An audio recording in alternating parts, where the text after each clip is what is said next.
Hola, espero que estén todos muy bien. Estamos en la clase 11 de nuestro curso. Vamos a comenzar.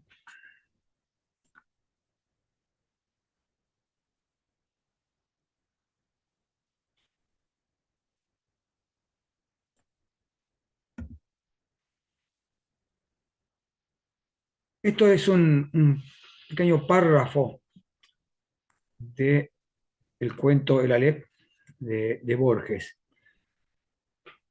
Eh, Todo lenguaje es un alfabeto de símbolos, cuyo ejercicio presupone un pasado que los interlocutores comparten. ¿Cómo transmitir a los otros el infinito Aleph que mi temerosa memoria apenas abarca? Los místicos en análogo trance prodigan los emblemas para significar la divinidad. Un persa habla de un pájaro que de algún modo es todos los pájaros, Alanus insulis, de una esfera cuyo centro está en todas partes y la circunferencia en ninguna. Esta idea del Aleph, de la existencia de un punto donde es una especie de síntesis del universo, donde convergen todas las líneas del universo en una pequeña esfera maravillosa, eh, hace pensar de la existencia de un centro, que es justamente el tema que venimos tratando de desarrollar en todas estas clases anteriores, ¿no? Y la idea de esta personalidad de la Edad Media que está citando, como la luz de Insulis, ¿no? Eh, Esta idea de que una esfera cuyo centro está en todas partes y la circunferencia en ninguna, está dando la idea de Dios, está pensando en Dios. Dios, el concepto de Dios es que Dios todo lo puede ver porque está en todas partes. Entonces, si Dios es el centro, si Dios es este famoso centro, el centro está en todas partes y la circunferencia en ninguna, ¿no? Porque el centro de una esfera por supuesto que ocupa un lugar particular, pero un centro que no tenga un lugar particular es algo muy complejo para nosotros. Por otro lado, la esfera eh, está, de alguna manera, contiene a la circunferencia, pero no a la circunferencia, contiene infinitas circunferencias. Por eso la circunferencia no está en ninguna parte. La circunferencia de la esfera no está en ninguna parte, a menos que uno haga una sección de la esfera, pero ya en la esfera como cuerpo total, eh, podemos decir, los matemáticos dirían, sí, una esfera es una circunferencia en revolución, ¿no es cierto? Una circunferencia que gire, pero una vez que gire y se torna esférico, esa circunferencia se confundiría, esa circunferencia única, entre las infinitas circunferencias que compondrían una esfera. Es un tema complejo filosóficamente, ¿no? Los matemáticos lo tienen resuelto, pero filosóficamente y simbólicamente es complejo. Lo que están queriendo decir de alguna manera es que Dios es inabordable. Ese centro divino es inabordable, inabordable para la mente humana. Es de una complejidad extrema. Esto es un dibujo de Odilon Redon, un simbolista, un artista simbolista francés, que es muy interesante. Él es del siglo XIX, creo que muere aproximadamente en el 20, eh, y nos está mostrando una especie de globo, ¿no? Con un ojo como que parece que estuviera dentro, ¿no? Del globo, por esa partecita que aparece acá, ¿no? Y del cual lleva en lo que es la canasta, lo que sería la canasta es un plato con una cabeza. Eh, Son elementos simbolistas, inclusive antes del simbolismo mismo. Este redón es anterior al surrealismo. Se dice que es un antecesor del surrealismo. Después el surrealismo vino después con Dalí y con toda esta gente, ¿no? Pero este ojo mira para arriba y da la impresión de que es el motor del globo que lo lleva hacia arriba. mucho se ha hablado de este tipo de dibujos que tienen que ver con el misticismo, con el ocultismo. Justamente despierta una cantidad de especulaciones, expectativas, opiniones sobre la intención del artista, lo que significa, ¿no? Pero justamente lo que se dice es que este ojo no está mirando precisamente para arriba, sino que de alguna manera estaría mirando al interior, pero al interior profundo de la personalidad del ser humano, ¿no? Lo que de alguna manera se deposita en un mundo que está fuera de este mundo. Eh, no en la persona concretamente, sino que en lo que la persona tiene de maravilloso, de misterioso, de oscuro, la profundidad de la psique.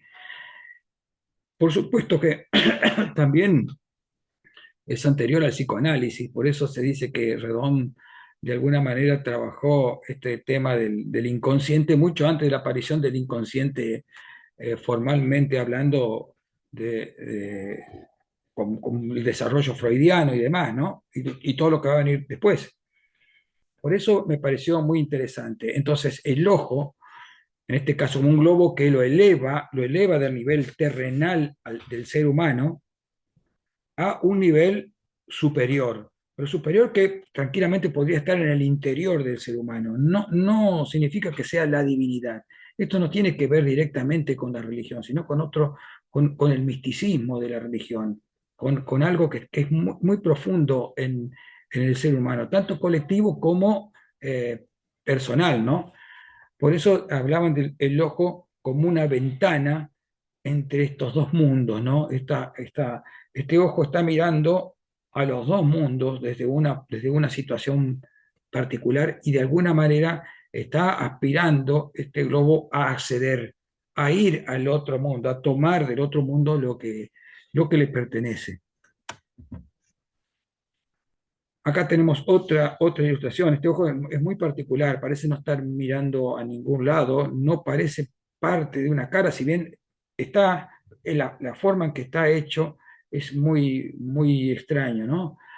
Justamente despierta este tipo de conjeturas respecto a estos símbolos que Redón manejaba. Tiene otros varios símbolos más a los que él recurre. Bueno, es muy interesante poder dar una vuelta por la obra de Redón, ¿no? Entonces vamos a hablar un poquito del ser, del sí mismo, que algo que ya estuvimos hablando en clases anteriores. Recordemos que esto tiene que ver con esta psicología analítica profunda de Jung. Y bueno, nosotros tratamos de tomar de esa psicología una partecita, la que comprende lo que tiene que ver con lo simbólico, lo que apunta a lo mitológico, para poder tener un anclaje teórico de lo que estamos intentando desarrollar. Entonces, lo voy a leer rápidamente. Para Jung constituye el arquetipo central del inconsciente colectivo, el sí mismo. Era un aspecto, ¿no? Era era el arquetipo centralizador de lo que son los otros elementos propios de la personalidad. Dice, es la expresión del yo consciente y de la psique inconsciente, es el arquetipo de la totalidad. Justamente este sí mismo era el que de alguna manera articulaba a los otros tres arquetipos profundos de los que Jung hablaba, de tal manera que en el final de ese proceso lograba integrar a la personalidad en el individuo. El individuo se constituía de esa manera.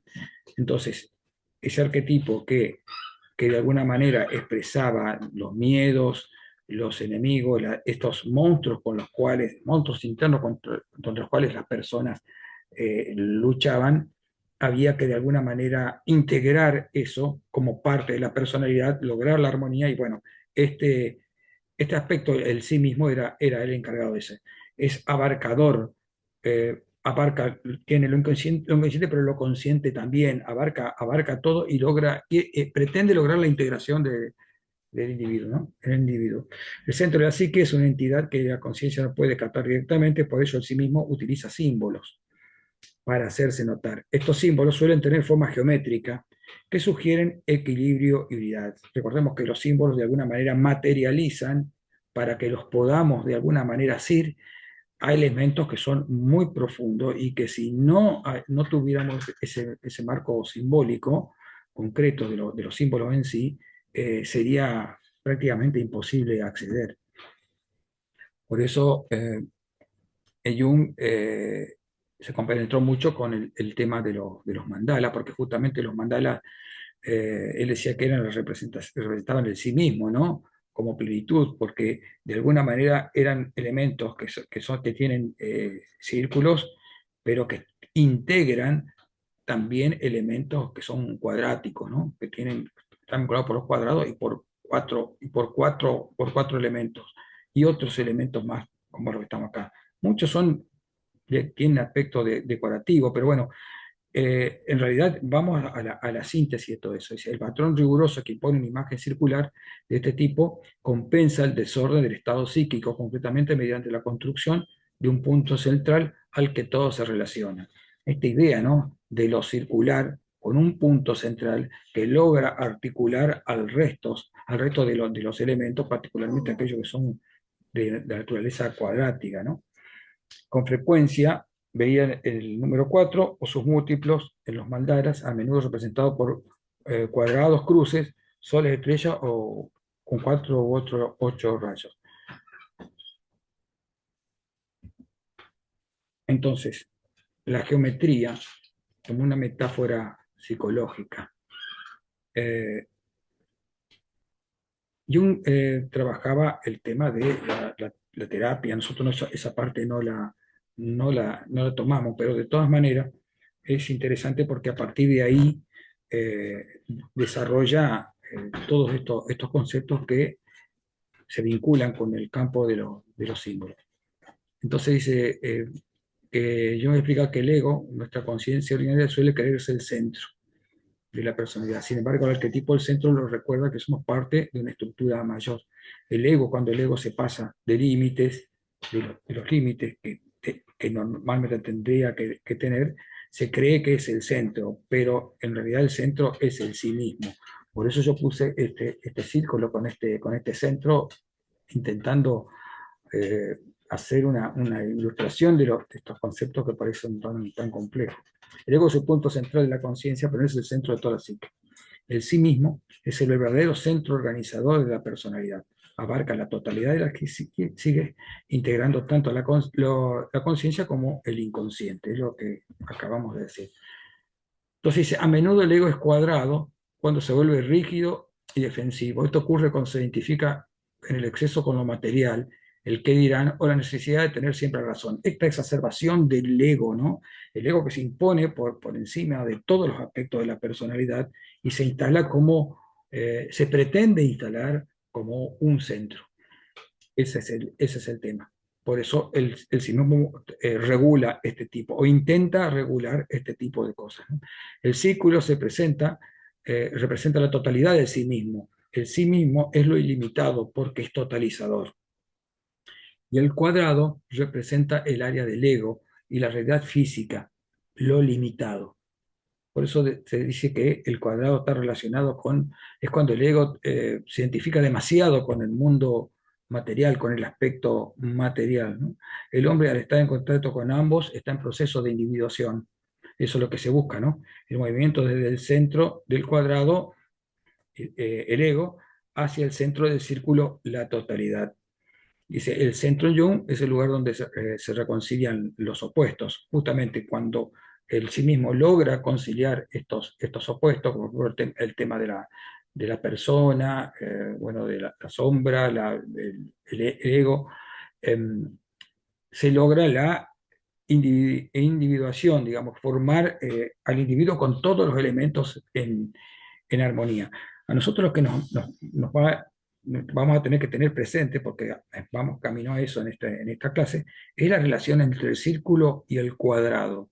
Recordemos, el cuadrado, el círculo como el sí mismo, lo ilimitado, lo abarcador, el centro. Por un lado el centro, pero por otro lado también la parte de el círculo, la esfera que contiene a todo.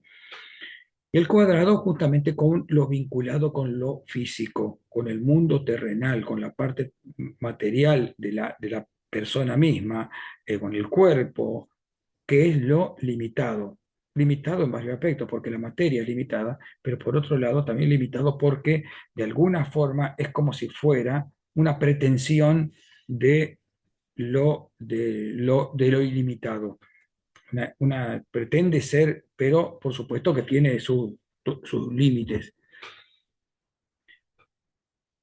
Bueno, para Jung, el cuadrado y el círculo son arquetipos geométricos fundamentales, ¿no? Elementos gráficos que de alguna forma dan cuenta de estas estructuras internas difíciles de concebir y de articular. Si no tenemos ciertos elementos simbólicos es muy difícil. El círculo simboliza la psique completa, el espíritu, el infinito, el arquetipo de sí mismo, el centro unificado de la conciencia y el inconsciente. Representa la totalidad y la perfección eterna, lo eterno, ¿no? Esta idea de lo eterno, ¿no? El cuadrado simboliza el mundo terrenal, lo material, el cuerpo, la realidad concreta. Sus cuatro ángulos representan las cuatro funciones psicológicas básicas de Jung: pensar, sentir, intuir y percibir. El sí mismo, Jung consideraba que el símbolo de este arquetipo era el círculo dentro del cuadrado o el cuadrado dentro del círculo. Después vamos a ver que hay una línea sobre esto, ¿no? Sobre qué es esto o cómo debería ser esto. Entonces, a partir de esto se va a empezar a formar esta idea de la geometría sagrada que está presente en muchas de las construcciones de la antigüedad, se puede llegar a ver, ¿no? Por supuesto que esto de los símbolos no es siempre de una misma manera, pero sí hay muchos elementos que hacen pensar que la geometría sagrada es muy antigua, muy antigua, y tiene que ver con estos dos elementos básicos, ¿no? El círculo y el cuadrado representan la unión fundamental entre el cielo y la tierra, lo terrenal cuadrado y lo celestial de forma circular, ¿no? En todo caso, esférica, como si fuera una cúpula. Es utilizada la geometría sagrada para los templos con el objetivo de elevar la conciencia y evocar la perfección divina. Esto que venimos hablando, ¿no? Los templos como una imagen del cosmos, el templo como un microcosmos, una emulación de lo celestial, de lo trascendente. Eh, la cuadratura del círculo. Yo observaba que cuando estas dos figuras se combinan, representan la integración del alma, esto que estábamos hablando, ¿no? El sí mismo y los otros elementos de la personalidad. El problema clásico que busca construir un cuadrado con la misma área que un círculo. Esto es la cuadratura del círculo. Es un problema matemático clásico de la antigüedad clásica de cómo hacer un cuadrado con la misma área que un círculo. Es una tarea imposible, por eso solemos escuchar que como que la cuadratura del círculo, esto que estás haciendo es como la cuadratura del círculo, porque no tiene solución. Es un problema, bueno, por la misma naturaleza del círculo, ¿no? De la circunferencia. Eh, Esta idea del número pi, que es un número trascendente, entonces no tiene, es muy difícil porque la tarea era hacer esta actividad geométrica basada en la geometría, pero con una regla y un compás únicamente.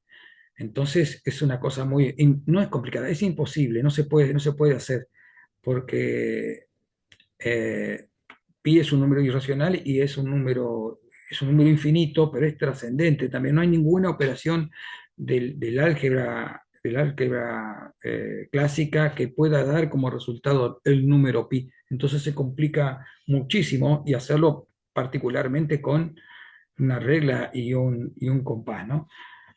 Pero simbólicamente, este problema, que es un problema matemático, simbólicamente significa la aspiración del cuadrado a llegar a ser un círculo.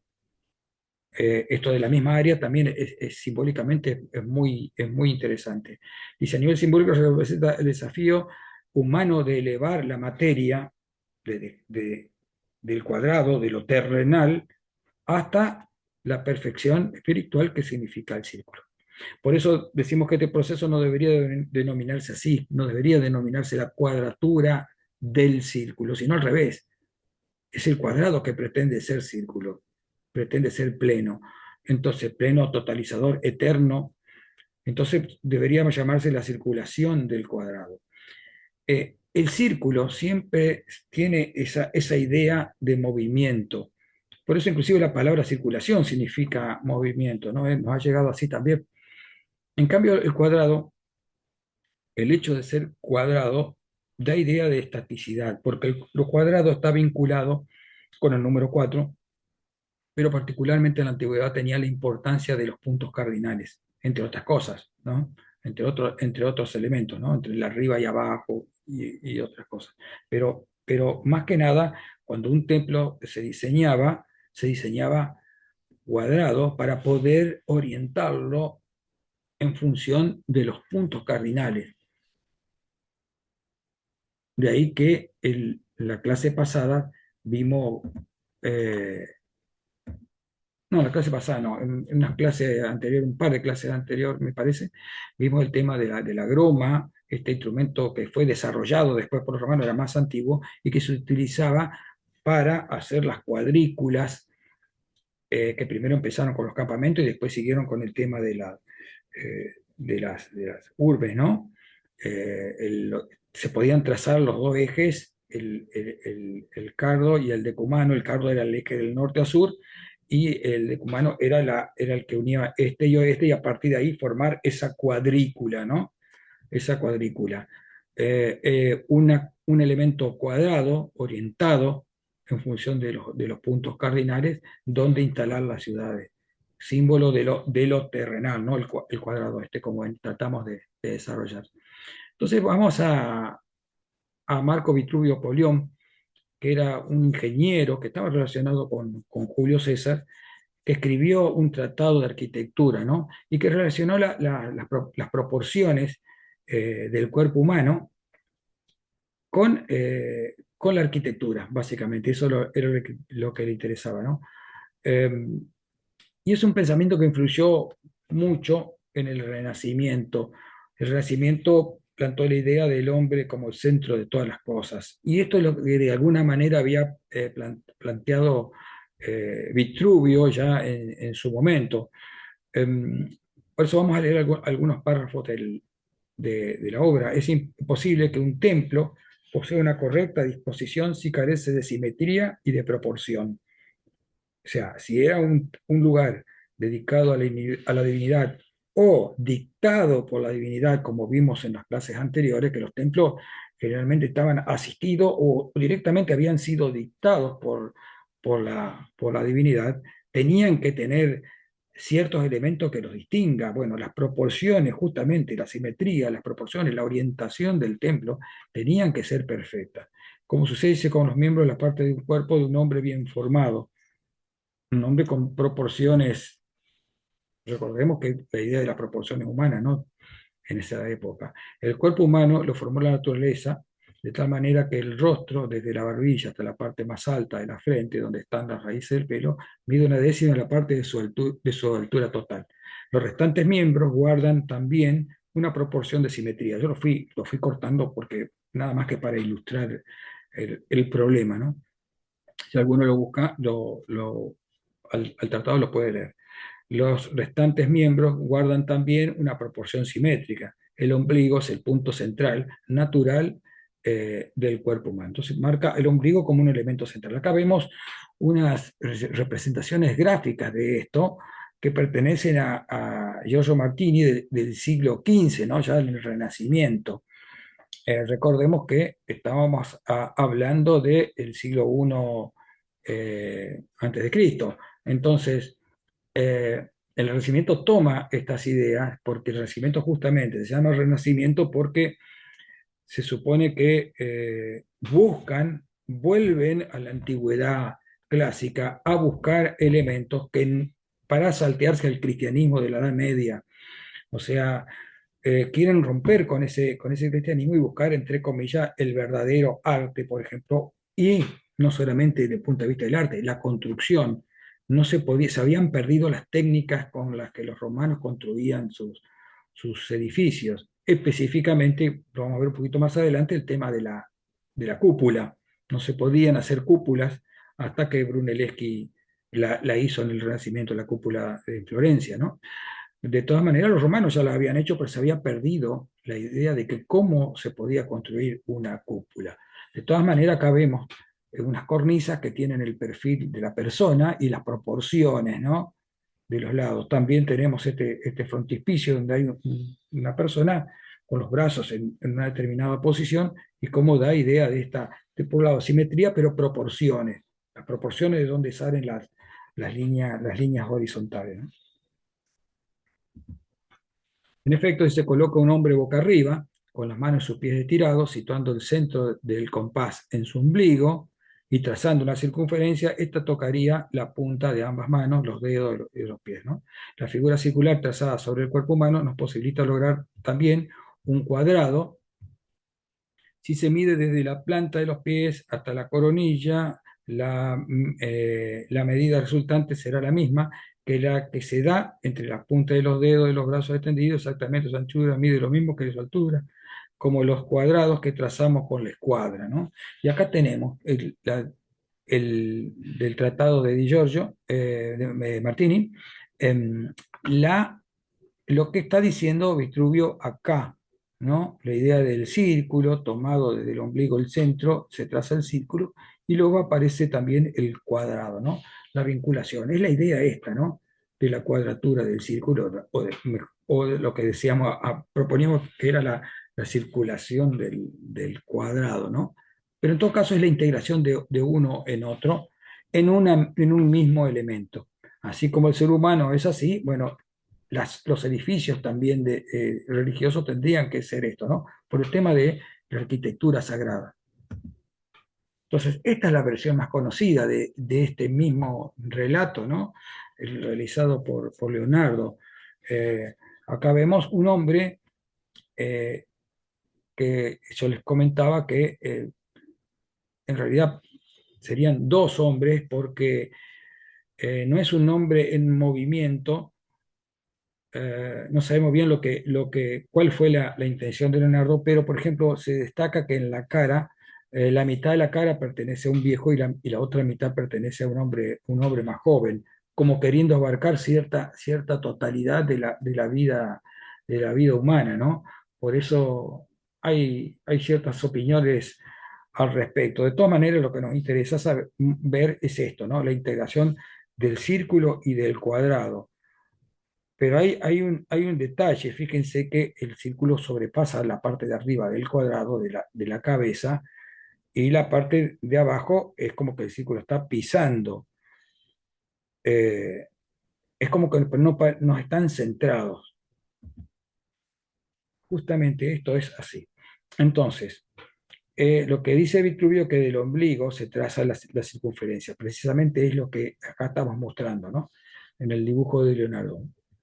A partir del ombligo se realiza la circunferencia. Luego aparece en los genitales, el cruce sería el centro del cuadrado, ¿no? El cruce de las diagonales del cuadrado va a los genitales. Entonces esto simbólicamente es muy importante, porque el ombligo es justamente el origen del hombre, la relación con lo divino. Habíamos dicho que le decían ombligo de la ciudad o ombligo del mundo, a ese eje que pasaba, que unía los campos terrenales, el campo celestial con también el inframundo, ¿no? Lo que había hecho Rómulo en Roma, el ombligo de la ciudad y demás. Eh, entonces, el ombligo como el elemento que vincula con lo divino. Por eso del ombligo se realiza el círculo, ¿no? Eh, y por otro lado, el tema del cuadrado. El cuadrado va a parar a los genitales. ¿Por qué? Y bueno, los genitales vinculados con la procreación humana. El hombre en tanto cuerpo que se reproduce es de material. Entonces, eso está vinculado a la tierra, está anclado a la tierra. Justamente en el concepto occidental de que el hombre tiene un cuerpo y un espíritu, el espíritu estaría vinculado con el campo celestial y el cuerpo estaría vinculado con el campo de la tierra, ¿no? Por eso acá el microcosmo, ¿no? Y el macrocosmo. El macrocosmo, la totalidad, y el microcosmo, el hombre como si fuera un pequeño universo. Y el templo como si fuera un hombre también, ¿no? Por eso el templo, por eso el tema de la geometría sagrada, ¿no? Llevar esto así. Por otro lado, tenemos también, aparece también la cruz, porque la cruz está vinculada con el lado de los cuadrados y con la orientación del cuadrado, de acuerdo con los puntos cardinales, ¿no? Entonces, hay una cruz, un eje vertical respecto del hombre y una horizontal. También estaría marcando el arriba, el abajo o los puntos cardinales en el plano horizontal. Bueno, el hombre vitruvio con sus brazos extendidos y su doble posición actúa como una función trascendente, la capacidad de la psique de unir los polos opuestos en una nueva síntesis equilibrada. Esta idea, ¿no? que venimos hablando, ¿no? Simbolizadas por la unión del cuadrado y del círculo. Para Jung, el hombre vitruvio es una representación gráfica perfecta del arquetipo del centro del sí mismo. En su psicología, el centro no es el yo consciente, sino el punto de equilibrio en toda la psique que es administrado por el sí mismo. En la geometría sagrada y el misticismo, estas figuras representan el encuentro entre lo terrenal y lo celestial. La cruz representa la intersección de los opuestos, bueno, el eje vertical, lo espiritual, lo celeste, y el horizontal, el terrenal y el humano, que es lo que acabamos de explicar. Entonces, el centro de la psique es una identidad que la conciencia no puede captar directamente, ¿no? Por ello, el sí mismo utiliza símbolos. Para hacerse notar, estos símbolos suelen tener formas geométricas que sugieren el equilibrio y la unidad. Eh, Esto que estamos viendo es Göbel Tepe, yo me olvidé de ponerle la referencia acá, pero es justamente este yacimiento arqueológico eh, muy extraño, más que nada porque se sale de las cronologías establecidas, consensuadas por la arqueología, ¿no? Está mucho más, eh, representa cosas que deberían estar en un tiempo mucho más cercano para nosotros. Algo hablamos en una clase, ¿no? Que es un templo en tiempos donde no debería haber templos, donde la población todavía era nómade y no se establecía anterior a la agricultura. Bueno, es todo un desafío arqueológico poder dar cuenta de la existencia de este tipo de formaciones en esa época, justamente, el problema del tiempo, ¿no? Pero es una estructura singular y que tiene elementos cuadrados. Algunos de estos representan personas porque tienen cinturones, tienen manos. Entonces las personas representadas como cuadrados. Yo les comentaba también que hay personas cuadradas, pero hay animales que tienen la forma del animal. O sea que no era un estilo, no era una imposibilidad de hacer. Es muy interesante todo esto. ¿Por qué había personas hechas cuadradas y animales hechos con el cuerpo, eh, digamos, casi perfecto, como si fuera un animal bien identificado? Hay una intención de hacer a una persona cuadrada.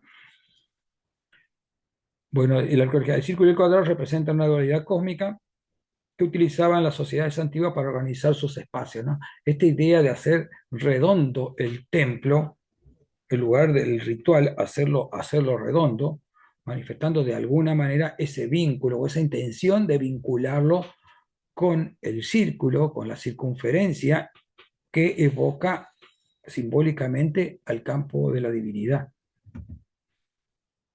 Bueno, otra imagen, esta es muy reciente porque hace muy poco que este yacimiento se logró desenterrar en el Sinaí, en la entrada del delta egipcio, del delta del Nilo, ¿no? Es circular y tenía la capacidad de poder ser inundado con el agua del delta del Nilo. Hay mucho todavía por investigar porque es algo bastante nuevo y pertenece a la época eh, greco-romana, ¿no? Esa época de Egipto. Eh, por supuesto, está relacionado con el culto a Amón también, pero hay mucho sincretismo en ese lugar. Es como para estar atento a ver qué se va descubriendo ahí. Pero la idea era mostrar esta estructura circular que llama muchísimo la atención. Tiene 35 metros o algo así de diámetro este templo. Por ahí se pueden ver algunas personas. Bueno, dice, el círculo puede considerarse como un punto extendido, como si fuera un punto extendido. Y tiene entonces esa capacidad de punto, ¿no? De punto. Es como si un punto ampliado. Si bien el punto es un concepto inacible también, porque el punto no tendría superficie. El punto matemático no tiene superficie, pero bueno, podríamos pensar que simbólicamente es un punto ampliado, ¿no? Dice, en esa condición de perfección, si el punto es la perfección, el círculo aspira a esa perfección, está vinculado, es la forma de representar esa perfección.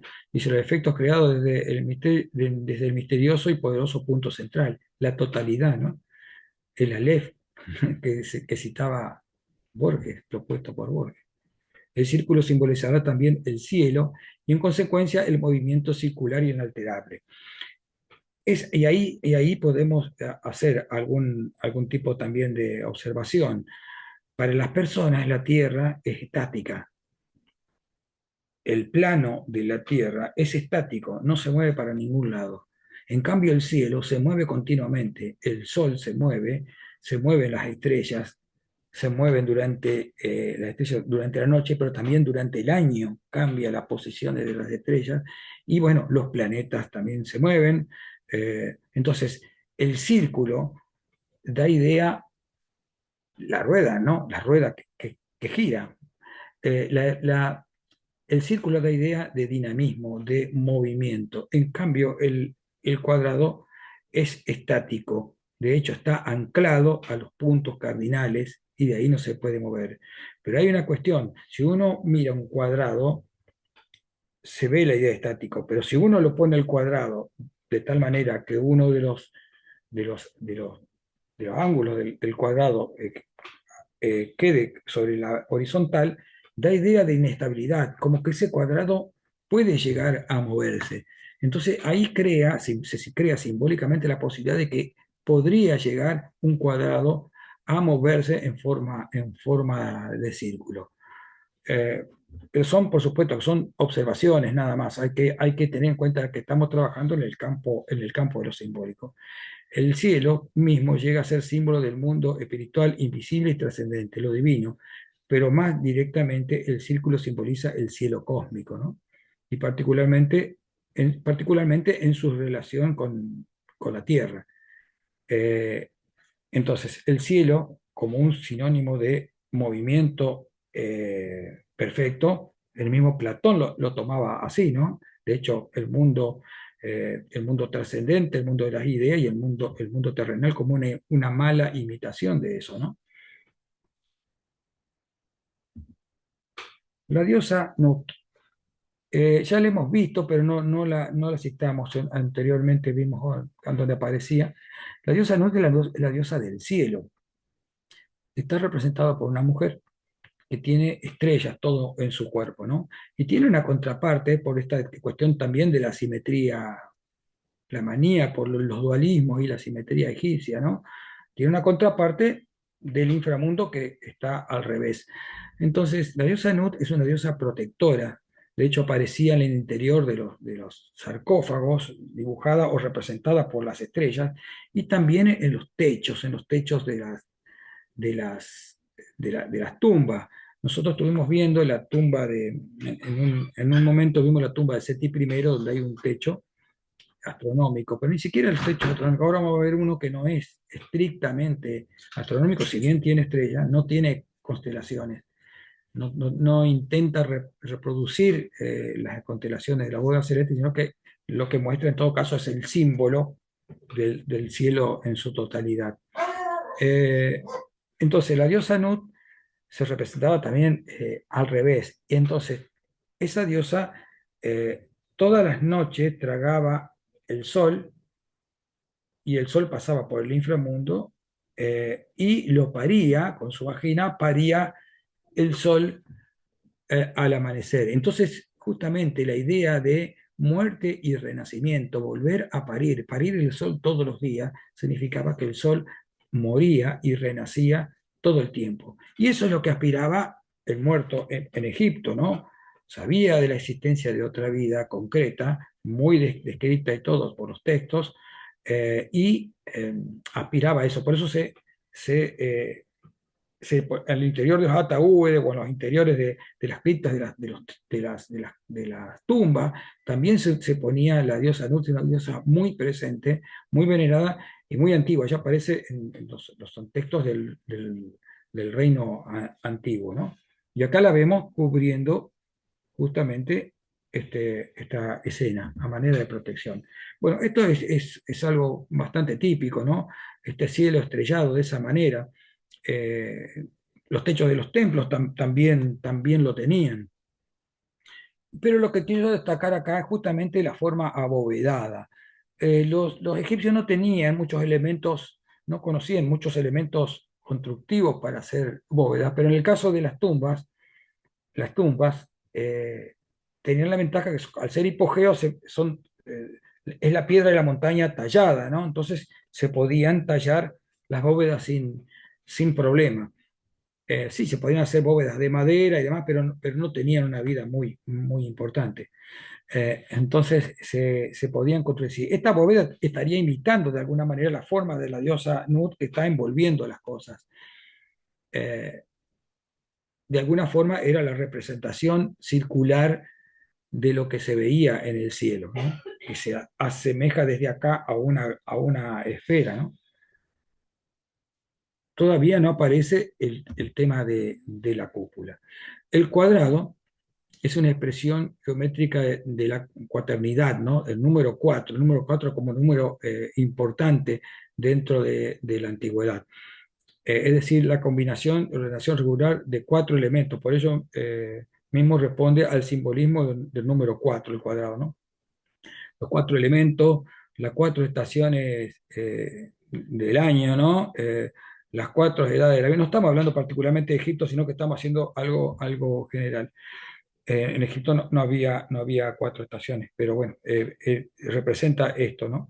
Eh, pero por sobre todo, los cuatro puntos cardinales, muy importantes en la orientación de estos edificios sagrados vinculados con lo sagrado. Dijimos que la pirámide era como una montaña sagrada, tenía esa idea, ¿no? No en forma de templo, sino en forma de tumba que se conectaba con el mundo celestial. Esa era la pretensión simbólica, ¿no? Y la orientación tenía que ser lo mejor que se podía hacer entonces, ¿no? Pero justamente le da como estabilidad a las cosas el 4. El cuadrado es una cosa difícil de mover, justamente por eso representaba la Tierra estática. Y recordemos el tema de el vínculo con los puntos cardinales. Esto ya lo vimos en una de las clases anteriores también, pero me gustó traerlo otra vez justamente por esto, ¿no? La idea, esto es de la ciudad de Hermópolis, la teología de Hermópolis, ¿no? Recordemos la isla de la Rebol, el montículo que aparece y la Audóada, ¿no? Este extraño grupo de seres oscuros, eh, formado por cuatro parejas de seres de dioses muy antiguos. Pero fíjense, el tema de la relación entre el cuadrado y el círculo. Esto que se ve circular es el montículo primigenio en el cual surgen, depende de la teología, un dios particular, ¿no? Pero generalmente se trataba del dios Sol, ¿no? El dios Ra, que surgía del montículo, y el montículo se representa de manera circular, o sea, la Tierra de manera circular. Eh, porque es una tierra divina, ahí se va a manifestar la divinidad. Entonces tiene que tener esa forma circular. Sin embargo, lo que vemos también es el jeroglífico del horizonte y el movimiento del sol durante el día. O sea que está marcando también el eje este-oeste. Y estas divinidades que están acá al costado, echando el agua que va a contener de alguna manera a ese montículo, estarían representando el horizonte norte y el horizonte sur. Entonces, acá vemos cómo se combina el cuadrado, dado por los puntos, marcado por los puntos cardinales, y el círculo. O sea, la Tierra cercada por los puntos cardinales, pero en origen la Tierra originaria, el montículo primitivo, era circular, porque era divino.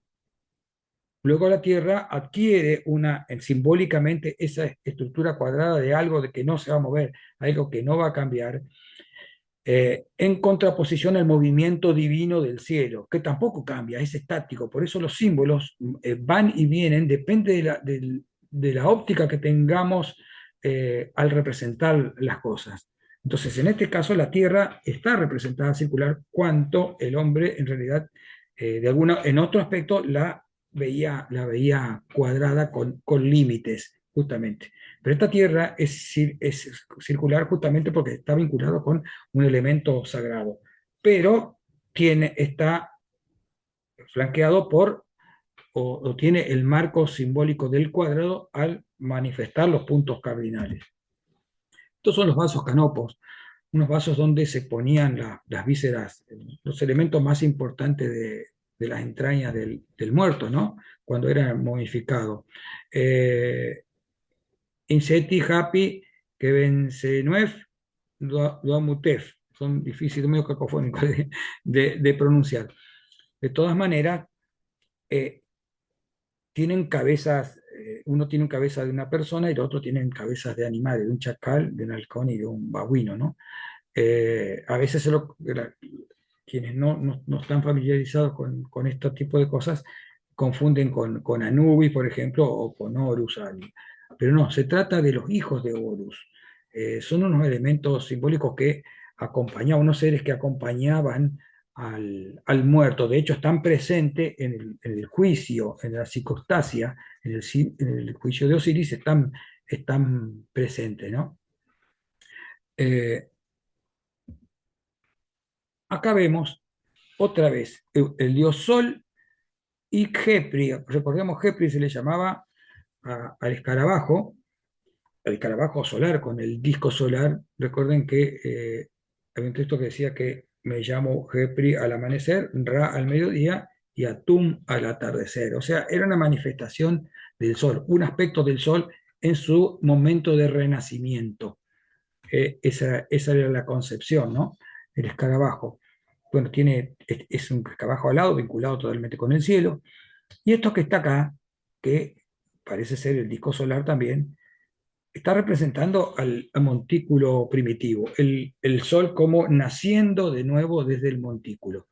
Pero bueno, también tiene estos seres que están acá, que tienen este tipo de representación, que estarían dando cuenta de los cuatro hijos de Horus que marcan los puntos cardinales, porque aparte de estar vinculados con unos órganos específicos, también están vinculados con los puntos cardinales. Por eso acá les puse los nombres que están vinculados con, por ejemplo, Imseti están vinculados con el sur, que es el que tiene cabeza humana. Bueno, acá hay dos que tienen cabeza humana, ¿no? Eh, eh, y este tiene la cabeza de Herbie, pero hay distintas representaciones, pero generalmente son así. Uno es el norte, el otro es el sur, el este y el oeste. También marcando la idea de un cuadrado, marcando de alguna manera una cuadratura de este elemento circular tan evidente que está ahí. Por eso los símbolos se pueden ir moviendo. En este aspecto,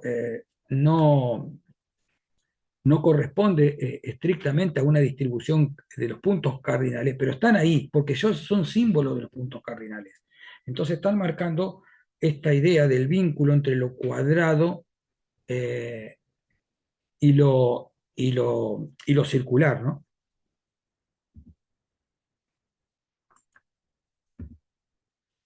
Bueno, vimos también en un momento el tema de la cosmología babilónica, ¿no? Cómo los babilónicos se imaginaban el mundo, el universo, era un gran océano y un disco de tierra, eh, y sobre él el elemento central era, por ejemplo, uno de estos tantos singulares de Temenanki, por ejemplo, que unía a través de un eje, unía a manera de escalera el cielo, el mundo terrenal y el inframundo. Lo vimos cuando hablamos sobre los sigurat y leímos algo de Enuma Elish, de ahí una descripción. Pero claro, la Tierra es circular, el universo es esférico, con unas cúpulas, pero la manifestación terrenal que establece ese vínculo, entre comillas, la montaña sagrada que sería el Sigurat, es cuadrado, perfectamente cuadrado y en lo posible perfectamente orientado a los puntos cardinales. Las orientaciones varían, ¿no es cierto? No son todos exactos, pero la intención es esa, tener una orientación o representar en todo caso, porque puede ser una representación también de los puntos cardinales, más que una orientación. Pero de todas maneras eso, cómo se elige un elemento cuadrado para establecer ese vínculo. Bueno, ya para terminar vamos a mencionar esto porque es como una culminación de esta idea, ¿no? ¿Hasta dónde llegó esta idea? Justiniano el Grande se instala como emperador del Imperio Romano de Oriente. Recordemos un poquito que Constantino adopta, bueno, permite al cristianismo ejercer libremente su, su actividad, termina con las persecuciones a los cristianos. Después vino Teodosio, que lo que hace es establecer el cristianismo como la religión oficial y empieza a combatir al paganismo. Tres momentos muy importantes, ¿no? Y después viene Justiniano, ya con la religión instalada, pero diversa. El cristianismo siempre fue diverso, nunca el cristianismo fue monolítico, sino que tuvo diversas interpretaciones. Ya desde de los tiempos de los evangelistas, por algo hay cuatro evangelios, tendría que haber uno, sino. Bueno, a eso está marcando ya una diversidad que era mayor y fue mucho mayor durante el siglo II, ¿no es cierto? De ahí empiezan a aparecer el tema de las herejías y todo este tema por la herejía como la opinión adversa a la opinión ortodoxa, ¿no? De todas maneras, lo que hace Justiniano es organizar los concilios para empezar a establecer la ortodoxia dentro de la religión, la verdad dentro de la religión, para marcar las diferencias y declarar herejes y perseguirlos a los mismos cristianos que pensaban diferente de esta centralidad.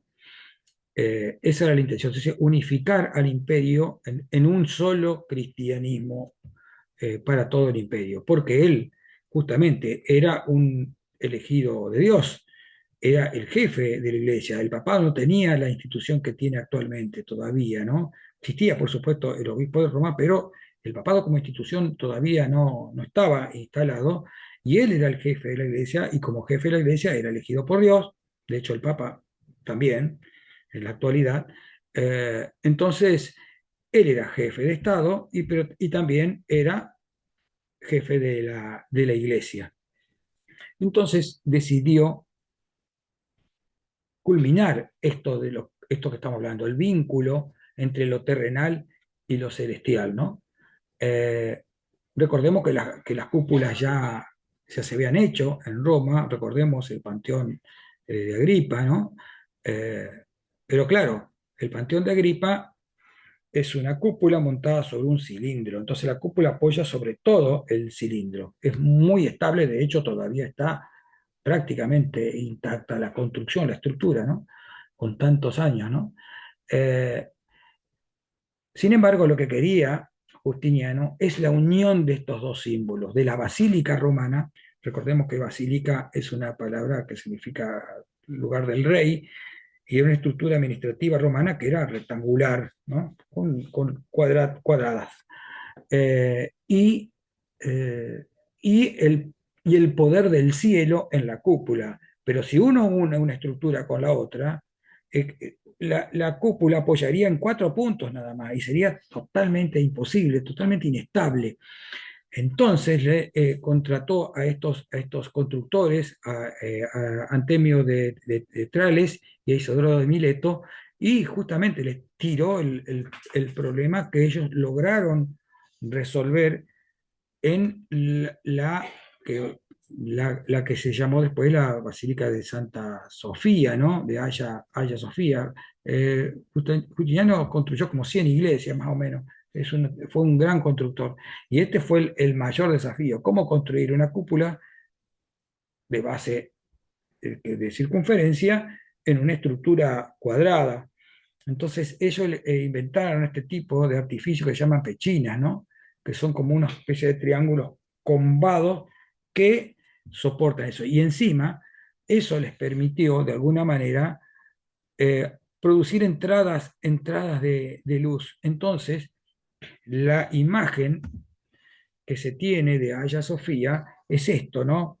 Cuando uno entra ahí y la luz es adecuada, entra, parece que estuviera flotando desde abajo, parece la cúpula flotando. Es como uno de los asistentes al curso decía, es celestial. Y sí, es como esa imagen celestial. Es decir, estamos en un ambiente cuadrado, estamos en la Tierra, esto es estático, pero arriba está flotando el mundo trascendente, el mundo de Dios, el mundo al que queremos aspirar, aspiramos a llegar. Bueno, con con esta última imagen llegamos al final de la clase. Espero que estén muy bien. Nos esperamos en la próxima.